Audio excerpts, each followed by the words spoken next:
Hello friends, अस्सलाम वालेकुम। आप लोग सब कैसे? उम्मीद है आप लोग सब ठीक होंगे और खैरियत से होंगे। अच्छा जी, आज मैं आप लोगों के लिए लेकर आई हूँ मटन पालक गोश्त की रेसिपी और पालक आलू की रेसिपी, और वो भी मेरे मदर इन लॉ की रेसिपी है। अच्छा जी, यहाँ पर ना एक पैन में तेल गरम हुआ है। उसके बाद तेल गरम करने के बाद ना प्याज ले लिए हैं। अच्छा, यहाँ आधा किलो मटन का गोश्त है, तो उसके हिसाब से 3 बड़ी बड़ी प्याज ली हैं। अच्छा, उसको कट करके इसमें स्लाइसिंग कट करके डाल दिया। अब मटन डाल दिया, अच्छी तरीके से उसकी भुनाई की कि मटन का कच्चापना ख़त्म हो जाए। इसमें ना 1 खाने का चम्मच लहसुन अदरक का पेस्ट डाल के, और इसके अलावा भी इसमें अच्छी तरीके से भुनाई की ताकि इसका और कच्चापना ख़त्म हो जाए।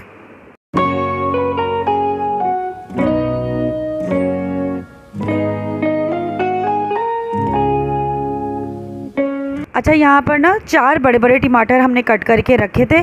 आधे हमें आलू पालक में डालने थे, आधे पालक गोश्त में। तो आधे टमाटर हमने इसमें ले लिए हैं। ये आधा किलो गोश्त की क्वांटिटी के हिसाब से मैं आपको बता रही हूँ। इसकी खूब भुनाई की है टमाटर डालने के बाद भी, क्योंकि ऑलरेडी लहसुन अदरक भी डला हुआ है, गोश्त भी, तो सब चीज़ों की अच्छी तरीके से भुनाई हो जाती है। अच्छा, यहाँ स्पाइसेस में मैंने क्या लिया है, हमने यहाँ पे 1 खाने का चम्मच पिसा हुआ धनिया, 1/4 टीस्पून मैंने हल्दी ली है, नमक हस्बे ज़ायका है, 1 खाने का चम्मच भर के लाल पिसी हुई मिर्च है, और साबित सारे गरम मसाले हैं। अच्छा जी, यहाँ पे सारे स्पाइस डाल के अच्छी तरीके से इसकी भुनाई कर रहे हैं। अब खाना तो देखिए हर कोई अच्छा बनाता है, लेकिन अम्मियों के हाथ का खाना होता है या सास के हाथ का खाना जो होता है, वो बहुत ही ज़्यादा कुछ एक अच्छी सी स्पेशल डिश होती है जो बहुत ज़्यादा पसंद की जाती है। तो यहाँ मेरी मेरी मदर इन लॉ का जो सालन है, कोफ्ते निहारी, बहुत ज़्यादा पूरे ख़ानदान में पसंद की जाती है और मुझे भी बहुत अच्छा लगता है। तो मैंने उन्हीं से रिक्वेस्ट की कि प्लीज़ मेरे चैनल के लिए आज ये रेसिपी बना दीजिए। तो आज हमें ये बनाना तो था, तो हमने खैर बना दिया। अच्छा, यहाँ पे ना गोश्त गलने के लिए 2 गिलास भर के पानी डाले थे। 1 से 1.5 घंटा यहाँ गोश्त गल गया था। गोश्त गलने के बाद आप लोग देख भी सकते हैं इसका कलर कितना ज़बरदस्त माशाल्लाह से अच्छा आया है। अच्छा, यहाँ पालक को अच्छी तरीके से काट के धो लिया था, और धो के हम फ्रीज़र कर लेते हैं, तो ये कि हमारी ज़्यादा टाइम भी चल जाती है और ख़राब भी नहीं होती, क्योंकि हम मार्केट दूर है, डेली बेसिस पे आना जाना मुश्किल हो जाता है। तो इसलिए हम लेके इसको फ्रीज़ कर लेते हैं। धोकर अच्छी तरीके से लिया, फिर आपने इसको फ़ौरन से पका लिया। खैर, यहाँ पे गोश्त ऑलमोस्ट गल चुका था, भुन चुका था। उसके बाद पालक ऐड करने के बाद 10 मिनट ऑलमोस्ट इसको और पकाएंगे, क्योंकि पालक भी अपना पानी छोड़ता है और पालक भी अच्छी तरीके से पक जाएगी। तो ये फिर हमारा, आप देख सकते हैं, ये डन है। अच्छा, हमें यहाँ हम रोटी के साथ खाते हैं, हमारे ससुराल में रोटी ज़्यादा खाई जाती है, तो हमने भुना हुआ रखा है। आप वाइट चावल के साथ खाएं तो इसको थोड़ा गीला भी रख सकते हैं। खैर, यहाँ पे आलू पालक के लिए सबसे पहले एक पैन में तेल लिया है, जिसमें प्याज डाली है, लाल साबित मिर्चें डाली हैं। अच्छा, अभी चूल्हा ऑन नहीं किया है, सबके अपने तरीके होते हैं, तो मेरी मदर इन लॉ का अपना ही तरीका है। खैर, यहाँ पे स्पाइस में लाल पिसी हुई मिर्च, कुटी हुई मिर्च, धनिया, पिसा हुआ धनिया, और पिसी हुई हल्दी और पिसा हुआ धनिया और नमक हस्बे ज़ायका लिया है।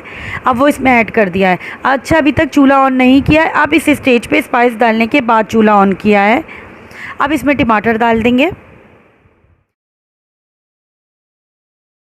सबके खाने का अपना अलग अलग ही तरीका होता है और अलग ही जायका होता है, तो वो किसी का जो जायका होता है बहुत अच्छा लगता है, तो वो बस। अच्छा, खैर, मैं यहाँ अपने बच्चे के लिए, अपने छोटे वाले बेटे के लिए मैगी बना रही थी, तो वो अपनी मम्मा को देख के वो भी वीडियो शूट कर रहा था किचन में आके कि मैं अपनी मैगी की वीडियो शूट कर रहा हूँ, क्योंकि आप लोगों को पता है बच्चे सब चीज़ें कैच करते हैं। और मेरे पास थोड़ी ही मैगी पड़ी हुई थी, तो मैंने कहा वही बना दूं। खैर, अब आप लोग इसका आलू पालक के मसाले का कलर देख सकते हैं, बहुत अच्छा सा इसका कलर आया है। और ये थोड़ा सा लहसुन भी ना बारीक बारीक जैसे हम तड़के में डालते हैं, वो भी इसमें डाल देती हैं, तो उसकी और सौंधी सौंधी सी खुशबू आती है। खैर, यहाँ पर अच्छी तरीके से पालक धो ली थी, बस मैं आटा गूँध रही थी रोटी वगैरह पकाने के लिए। अच्छा, आप इसका कलर देख सकते हैं, कितना अच्छी तरीके से कलर भुन चुका है, मसाला भुन चुका है, कलर अच्छी तरीके से आ गया है। अच्छा, अब इसमें इस स्टेज पे पालक पहले डाला है, उसको थोड़ा सा भूना है, फिर आलू ऐड करेंगे। कुछ लोग आलू डाल देते हैं, मसाला डाल देते हैं, भूनते हैं, सबके अपने अपने डिफरेंट तरीके और सबके अच्छे ही हैं, लेकिन ये कि हमारा ये तरीका है, तो मैं आप लोगों से अपने घर की रेसिपी शेयर कर रही हूँ। खैर, आप इसको ना पालक डाल के अच्छी तरीके से भुनाई की है, ताकि ये इसका जो कच्चापना है पालक का वो ख़त्म हो जाए, इसी मसाले में एक जान हो जाए पालक। इस स्टेज पे अब आलू को अच्छी तरीके से धोकर आलू डालें। अच्छा, यहाँ हमने आलू ज़्यादा डाले हैं क्योंकि हमारे घर में बच्चे भी हैं और मेरी सास वगैरह ज़्यादा आलू शौक़ से खाते हैं। तो आप लोग आलू कम भी कर सकते हैं, इसकी क्वांटिटी आगे पीछे कर सकते हैं।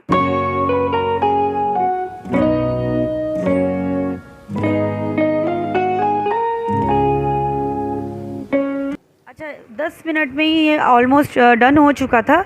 इसमें बस थोड़ा ड्राई हो गया था, तो इसको और थोड़ा गीला करने के लिए थोड़ा सा पानी डाला है। इसमें आलू भी अच्छी तरीके से गल गया, पालक भी हमारी पक गई है और थोड़ा सा ग्रेवी करने के लिए, गीला करने के लिए थोड़ा सा इसमें पानी डाला है। अदरवाइज़ आप लोगों को भुना हुआ ही पसंद है तो आप लोग इसमें पानी ऐड मत करें। खैर, अब इसी पानी में दम की आँच पर मैंने 5 मिनट और पकाया। ये हमारा डन है।